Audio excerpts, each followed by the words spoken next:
업무 실수가 너무 잦아요. 내일부터 나오지 마세요. 네. 동료들이 지켜보는 복도 한복판이었습니다. 아무도 말리지 않았어요. 정규직 전환 서류에 사인한 지 정확히 하루가 지난 날 윤서아는 손가락질을 받으며 출입카드를 반납했습니다. 고졸 출신이 정규직이 된 것이 마음에 들지 않았던 부장에게 서아는 너무 쉬운 표적이었어요. 그런데 서아는 짐을 싸면서 단 한 가지를 조용히 챙겼습니다. 해고 전날 밤 혼자 발견한 이상한 수정본, 그리고 그 숫자들이 왜 논리적으로 말이 안 되는지를 정리해둔 노트 한 권이었어요. 다음 날 아침 100억짜리 프로젝트 계약 취소 통지가 날아들었습니다. 발주처 감사실이 산출 근거가 조작됐다고 판단한 것이었어요. 부장의 얼굴이 새파래졌습니다. 과연 정규직 전환 하루 만에 무슨 일이 있었던 걸까요?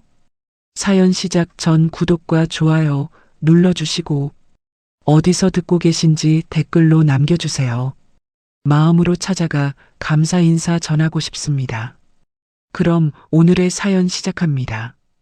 윤서아 씨, 잠깐 나와봐요. 그 목소리가 복도에 울린 순간 지나치던 직원 2명이 발걸음을 멈추었습니다. 점심시간이 막 끝난 참이었고 복도는 각자의 자리로 돌아가는 사람들로 분주했는데 남태훈 사업부장의 목소리만큼은 그 분주함 위로 선명하게 떠올랐어요. 질문하는 목소리가 아니었습니다. 이미 결론을 내린 사람이 상대를 불러 세우는 방식의 목소리였어요. 윤서아는 자리에서 일어났습니다.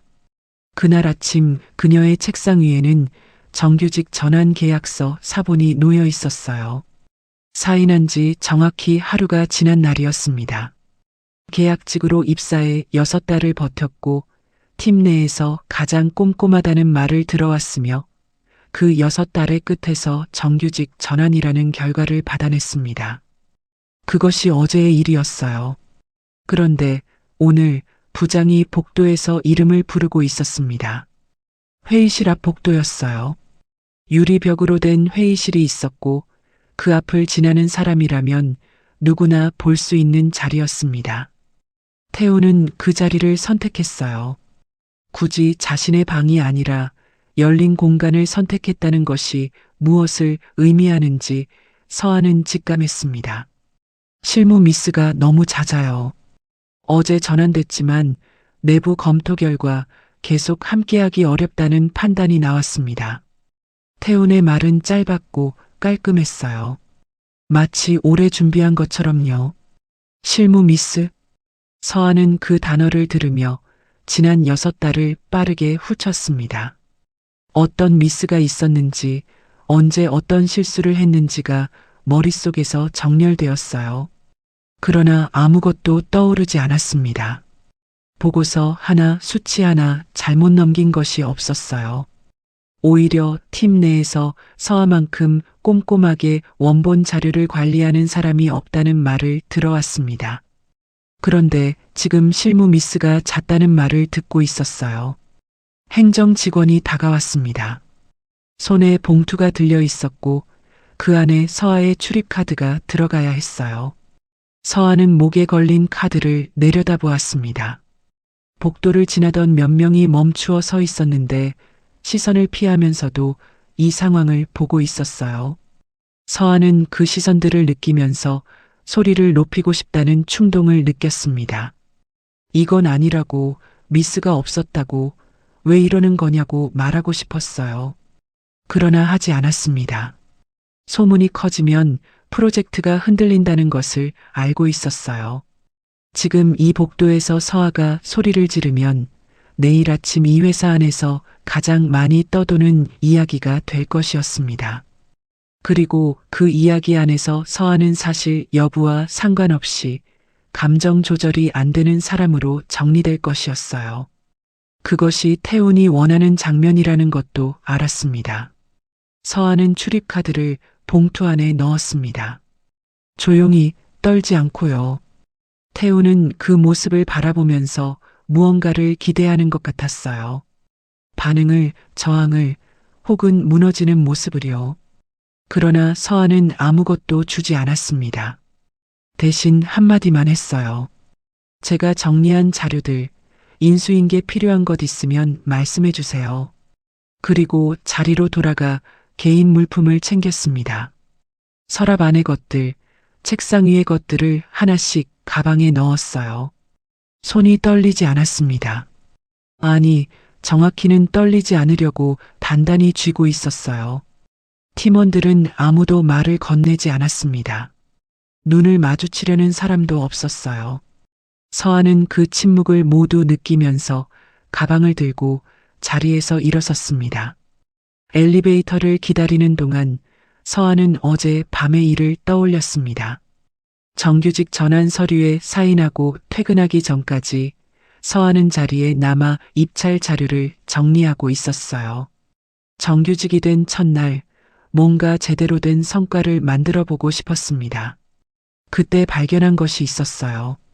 파일 이름이 이상한 수정본이었는데 그 안의 숫자들이 서한을 불편하게 만들었습니다. 엘리베이터 문이 열렸어요.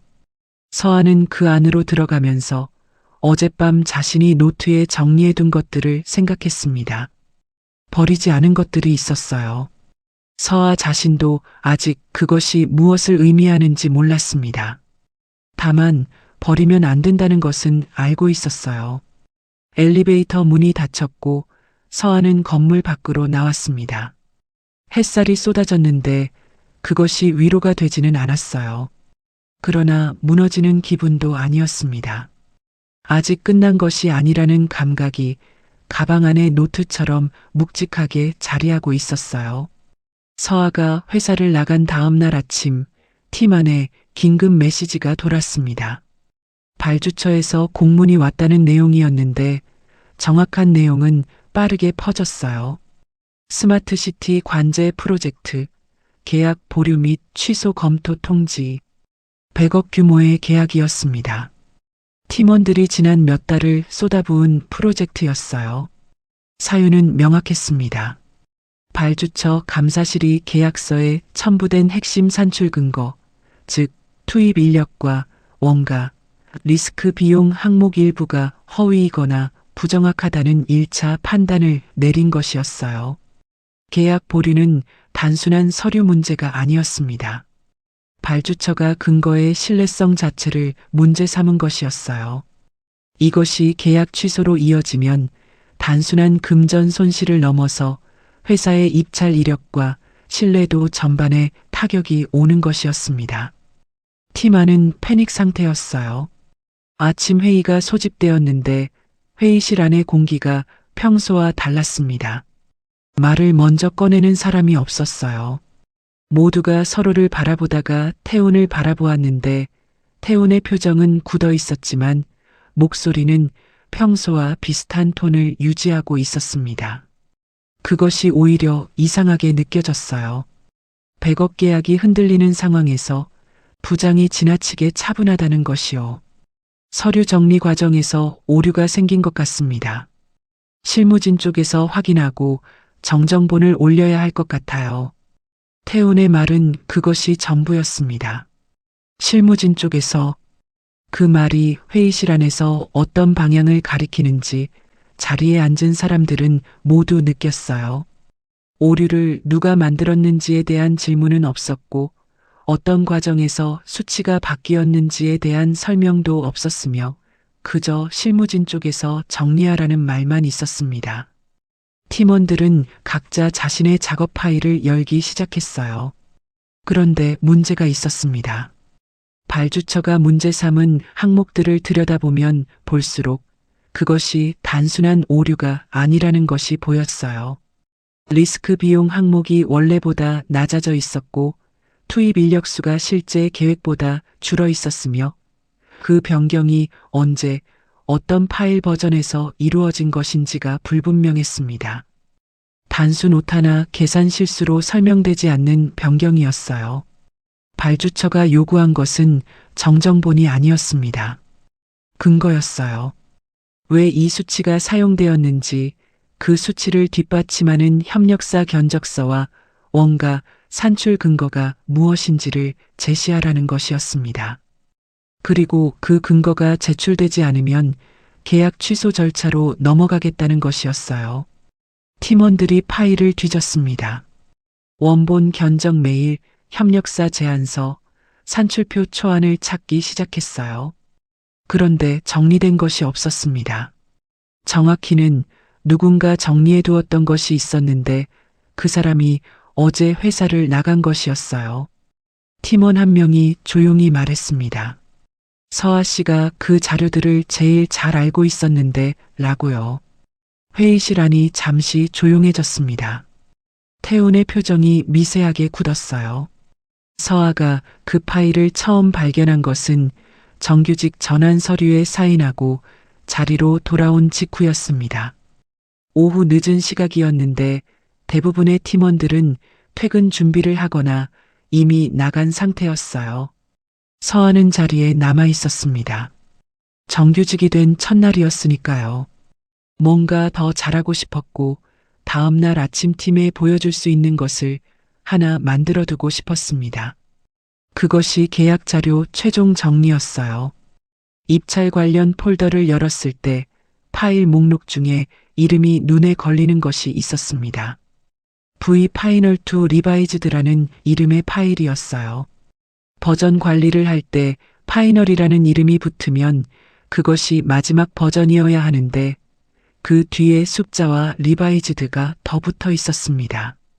팀 안에서 파일 명명 규칙을 그렇게 쓰지 않는다는 것을 서아는 알고 있었어요. 그래서 파일을 열었습니다. 숫자들이 이상했습니다. 처음에는 잘못 본 것인가 싶었어요. 그런데 원본이라고 알고 있던 산출표와 나란히 열어서 비교해 보니 차이가 보였습니다. 리스크 비용 항목이 줄어 있었어요. 투입 인력 수치도 낮아져 있었습니다. 개별 항목 하나하나를 보면 그럴 수도 있겠다 싶을 수준으로 딱 그 정도만 줄어 있었어요. 너무 크게 바뀌면 티가 나고 너무 작게 바뀌면 의미가 없는데 정확히 그 중간쯤에서 바뀐 것들이었습니다.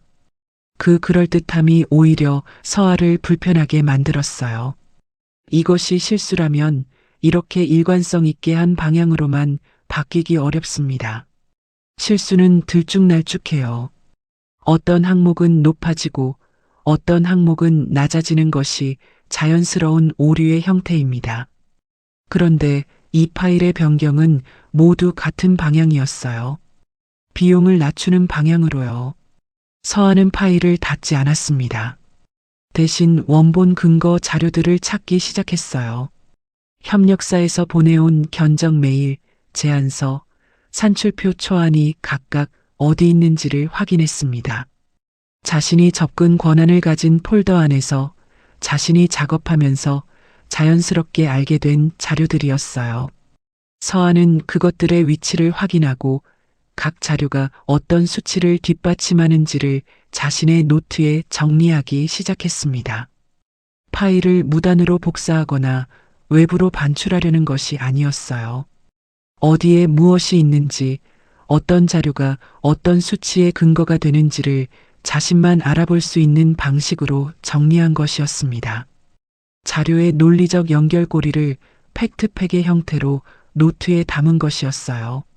만약 나중에 누군가 이 숫자들에 대해 묻는다면 정확한 방향을 가리킬 수 있도록요. 그날 밤 서아는 퇴근하면서 실무자 채팅방에 짧은 메시지를 남겼습니다. 산출 근거 관련 자료들은 공유 폴더 특정 경로에 정리해뒀다는 내용이었어요.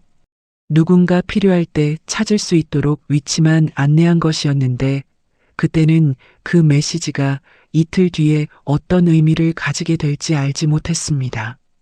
다음 날 아침 정규직이 된 지 하루 만에 서아는 출입카드를 반납했습니다. 그리고 집으로 돌아와 가방을 내려놓으면서 노트를 꺼내 들었어요. 어젯밤에 정리한 것들이 거기 있었습니다. 서아는 그것을 버리지 않았어요. 버릴 수 없었습니다. 자신이 본 것이 무엇이었는지를 그 노트가 기억하고 있었으니까요. 발주처에서 공문이 온 그날 오후 태우는 팀 회의를 2번 소집했습니다. 첫 번째 회의는 오전에 있었고 두 번째 회의는 점심 이후였어요. 두 회의의 성격이 달랐는데 첫 번째가 상황을 파악하는 자리였다면 두 번째는 방어선을 세우는 자리였습니다. 태우는 두 번째 회의에서 팀원들에게 물었어요. 이 수치들이 누구 손을 거쳐 최종본에 들어갔는지를요. 팀원들은 서로를 바라보았습니다. 대답하기 어려운 질문이었어요. 파일이 여러 손을 거쳤고 버전이 여러 개 있었으며 최종 제출본이 어떤 경로로 만들어졌는지를 명확히 말할 수 있는 사람이 없었습니다. 태우는 그 침묵을 활용했어요. 계약직 출신 신입이 자료 감각이 부족했을 수 있어요. 어제 조치한 것도 그런 판단이 있었던 거고요. 말은 조심스러운 척 나왔지만 방향은 분명했습니다. 서아를 향하고 있었어요.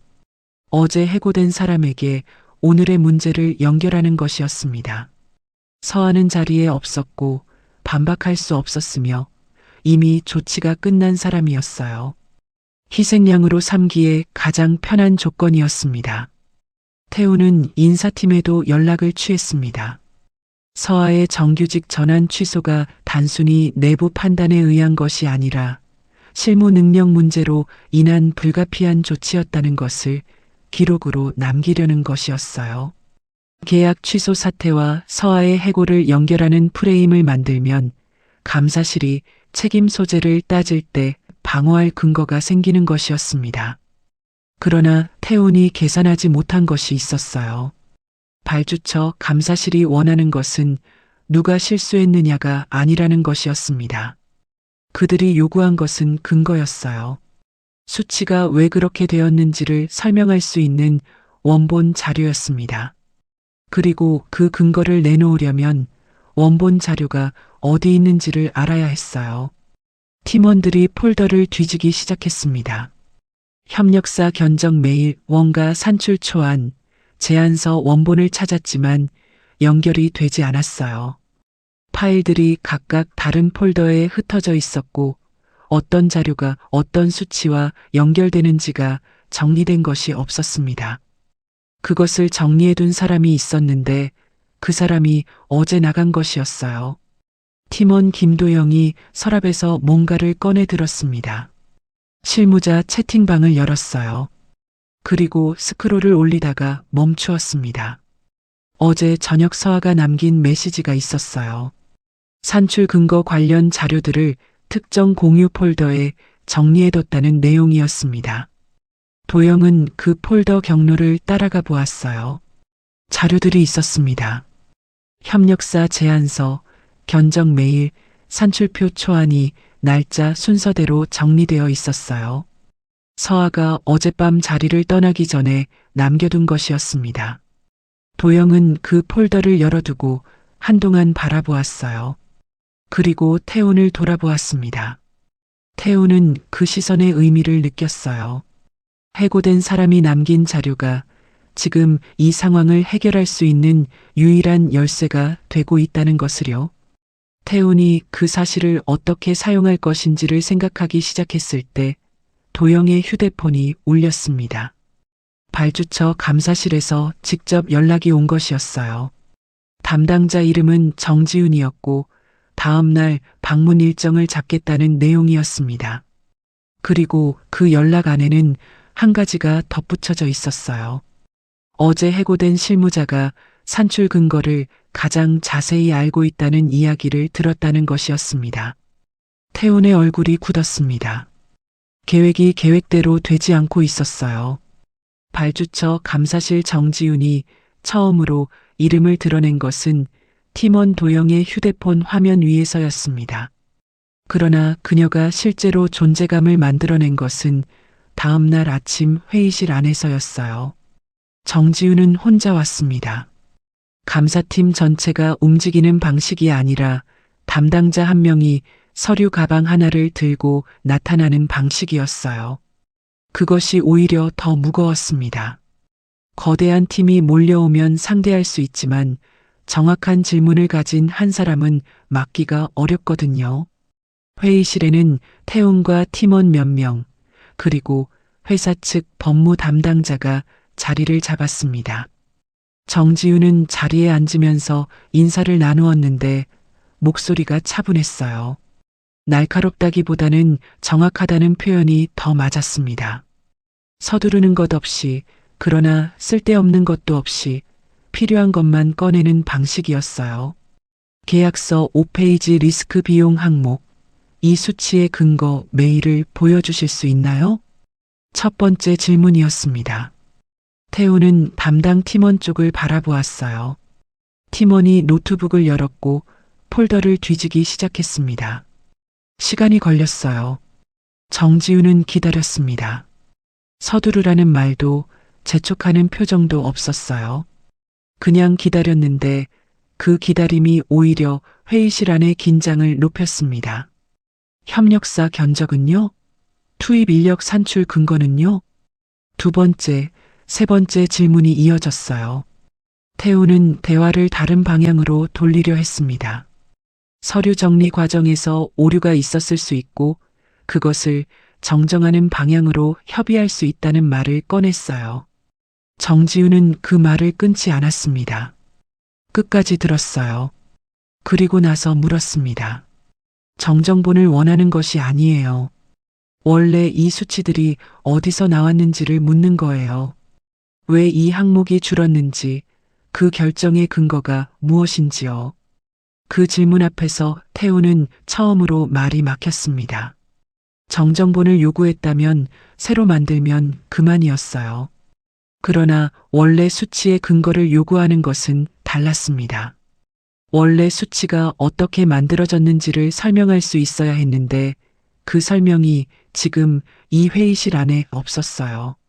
정지우는 서류를 한 장 꺼냈습니다. 그리고 조용히 말했어요. 어제 해고된 실무자가 산출 근거를 가장 자세히 정리해뒀다는 얘기를 들었어요. 회의실 안이 조용해졌습니다. 태훈의 표정이 굳었어요. 정지우는 계속했어요. 실무자 채팅방에 남겨진 메시지를 확인했는데 산출 근거 자료들이 특정 공유 폴더에 정리되어 있다는 내용이 있었다고 했습니다. 그 메시지를 남긴 사람이 어제 해고 처리된 윤서아라는 것도요. 정지우는 그 이름을 언급하면서 태훈을 바라보았습니다. 판단하는 눈빛이 아니었어요. 확인하는 눈빛이었습니다. 어제 서아를 내보낸 것이 어떤 의미였는지를 이미 어느 정도 파악하고 있는 사람의 눈빛이었어요. 태우는 그 시선을 받으면서 자신이 어제 서둘러 처리했다고 생각한 일이 오히려 이 감사의 방향을 결정짓는 단서가 되고 있다는 것을 느끼기 시작했습니다. 회의는 오전 내내 이어졌습니다. 정지우는 한 항목씩 파고들었고 태우는 말을 돌리려 했으며 팀원들은 그 사이에서 조심스럽게 자신이 알고 있는 것들을 꺼냈어요. 자료를 뒤지면 뒤질수록 서아가 정리해둔 폴더가 유일하게 연결고리가 되는 자료라는 것이 분명해졌습니다. 정지우는 회의를 마무리하면서 한 가지를 요청했어요. 내일 오전에 윤서아 씨와 직접 이야기할 수 있도록 연결해 주실 수 있나요? 태우는 대답을 미루었습니다. 고민하는 척했지만 실제로는 이 요청을 어떻게 막을지를 생각하고 있었어요. 그러나 정지훈이 이미 서아의 연락처를 다른 경로로 확보하고 있다는 것을 그 순간 태우는 몰랐습니다.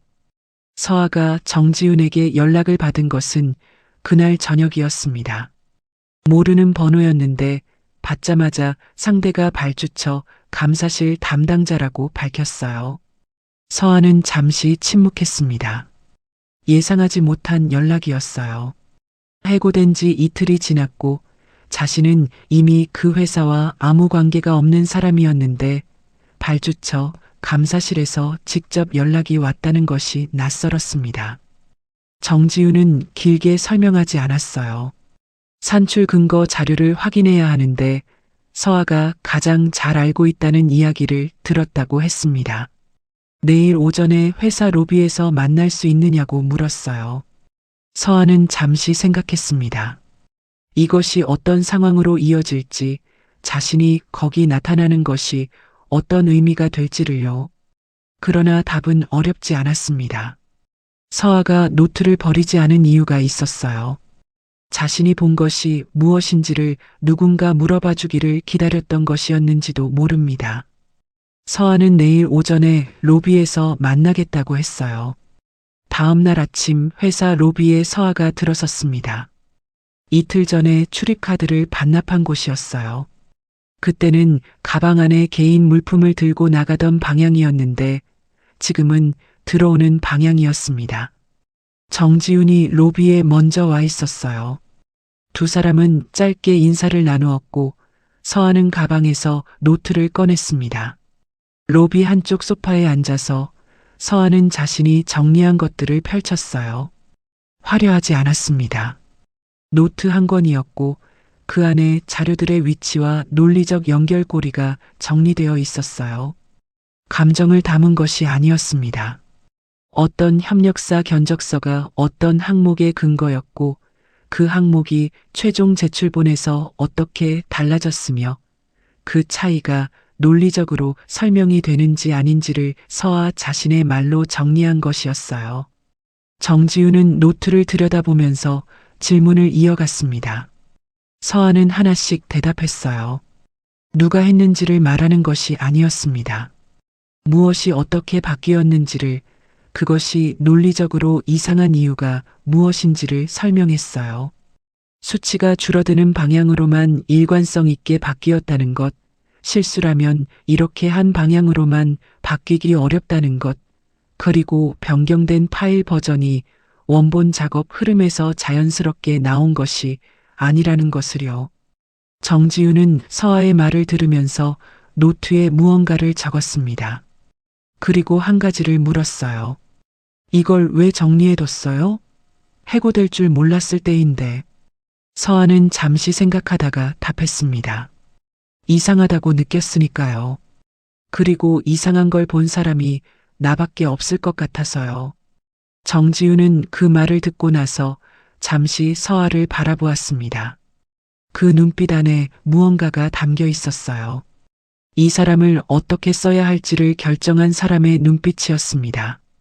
정지훈은 노트를 덮으며 말했어요.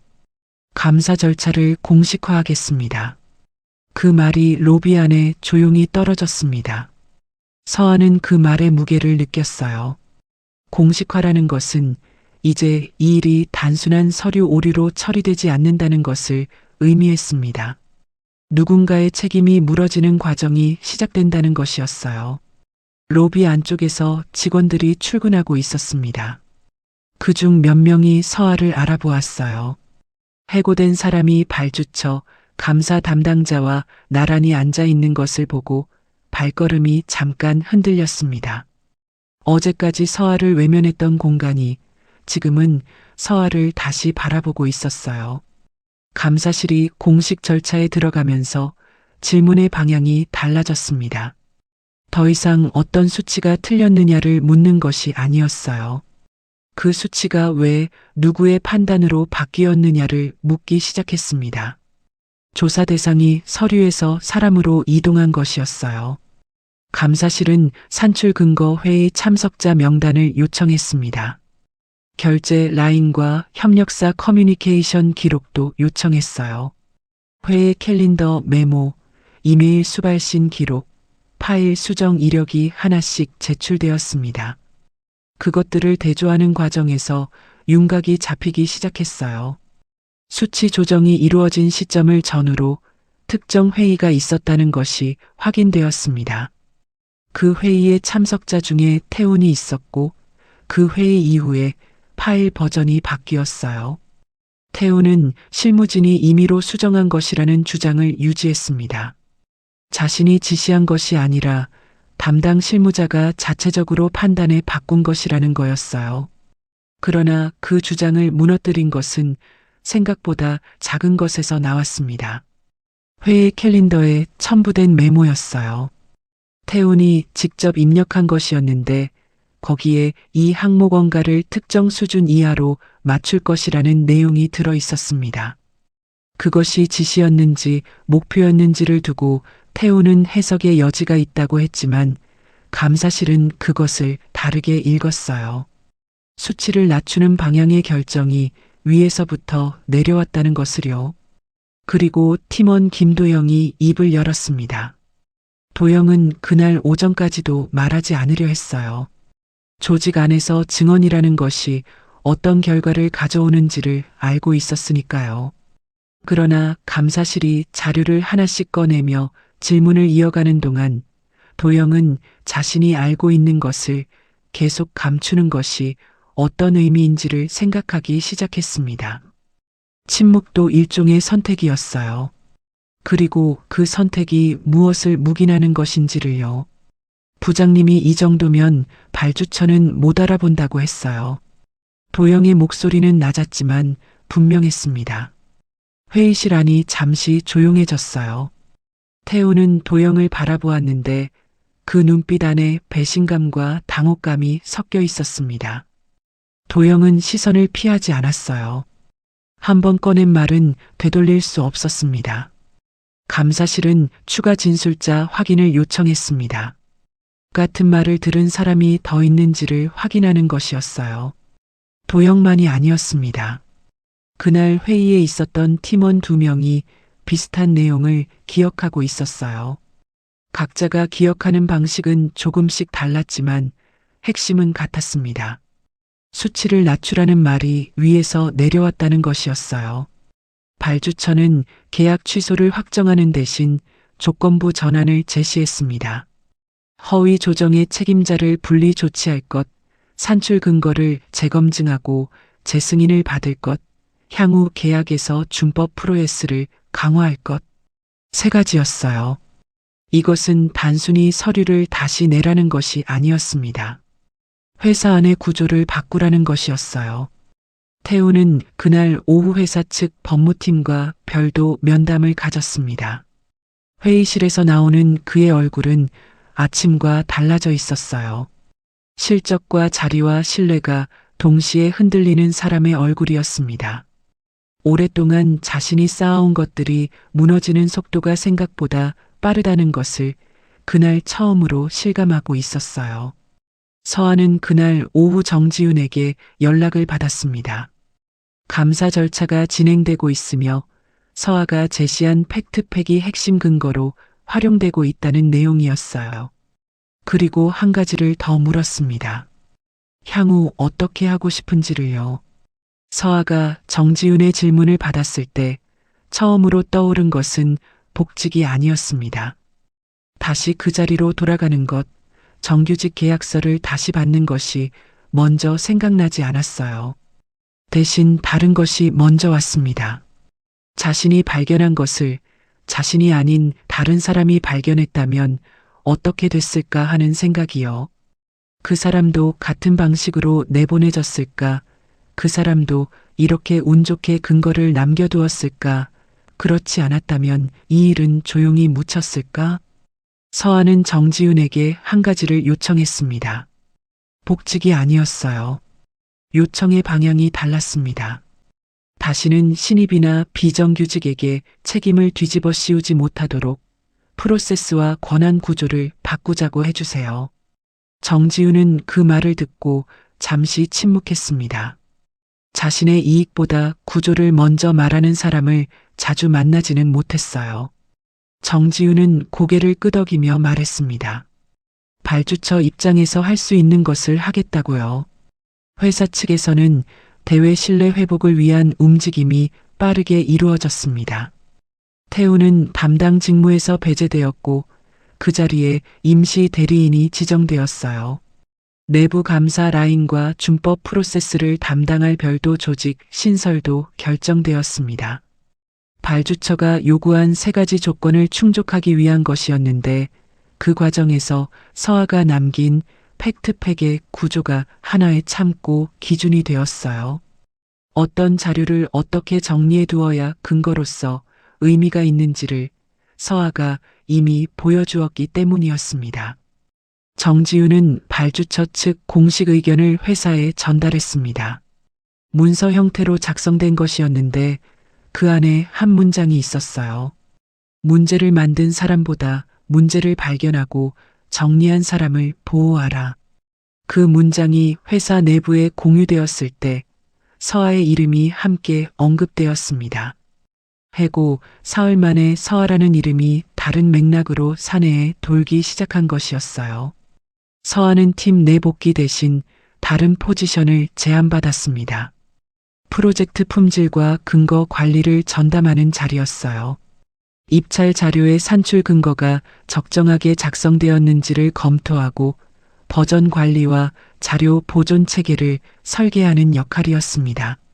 자신이 발견했던 문제가 다시는 생기지 않도록 구조를 만드는 일이었어요. 서아는 그 제안을 받아들였습니다.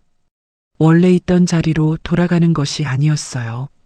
더 정확히는 원래 있던 자리보다 더 의미 있는 자리로 가는 것이었습니다.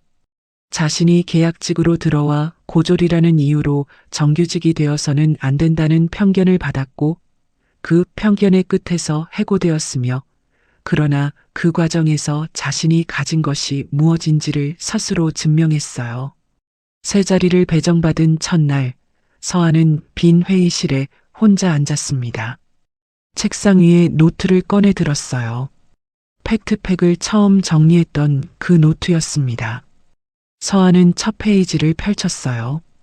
이상하다고 느꼈으니까 정리했고 이상한 걸 본 사람이 자신밖에 없을 것 같아서 남겨두었다고 했는데 그것이 결국 이 자리까지 오게 만들었다는 것을 생각했습니다.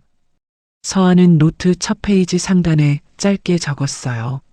나는 누명을 벗는 걸로 끝내지 않는다. 다음 사람의 하루를 지키는 쪽으로 간다. 회의실 창밖으로 오후 햇살이 비스듬히 들어오고 있었습니다.